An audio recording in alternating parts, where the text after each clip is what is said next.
Okay, hello mga kapaglaom, maayong hapon sa tanan. So i-vlog na to ang atong pinuy-anan kini. So mao ni ang ato ang pultahan padulong sa kwarto and then kang Elder Orlan kana.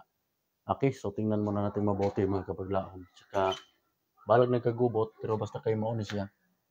Oh, so mao ni siya ang inyong nakita kana dayon diha mao ni bintana nako diha.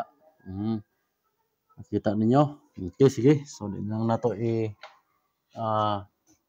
ang kining mga kuan. Kay mao ni ang balay, review ni siya mga kapaglaom sa atong gipuy-an diri sa Purok Gis Tagpulangi. Okay. So tara, gawas ta. And paggawas na duha ka motorsiklo diri dayon ang ulan kaayo karon mga kapaglaom. Oh, puno. Puno. Dayon didto puno pod. Puno to. Dayon ulan ang ato ang kalangitan na kung makita ninyo ulan. Tara, gawas ta diri. Puno kayo, oh, puno.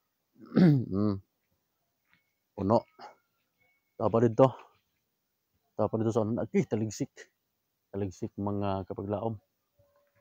Oh, puno. Ulan kayo ang atong panahon karon. Okay. So paggawas diri, mao ni siya ang nahitabo bisan pagka nang motor gikan na siya dito. Paggawas diri didto ulan na ba? Paggawas didto so mao na siya ang site diri sa Tagpulangi, diyan tindahan ni kuan. Ayan. So diha tagikan kay na ulan ra ba kayo? Ayan. So tara. Tuon na to. Motor oh. Okay, ulan man.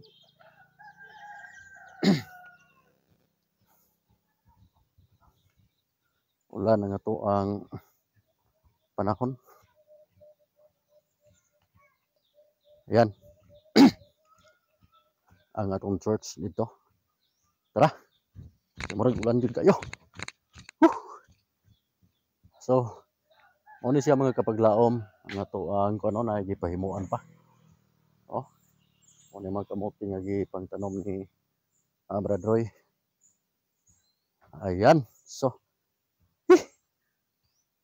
sulod ta dito kay murag.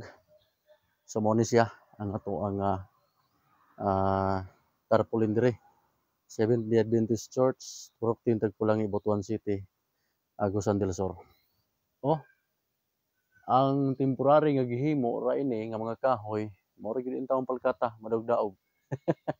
So katulugo to siya dito sa babaw. Kung makuha na to. Kung makita na to, yan. Logo na diyan na sa babaw. Ulan jud. Grabe. Ulan kayo di tayo kakuha ani dito sa gawas. Ayan. So mo ni atong kahimtang diri mga kapaglaom.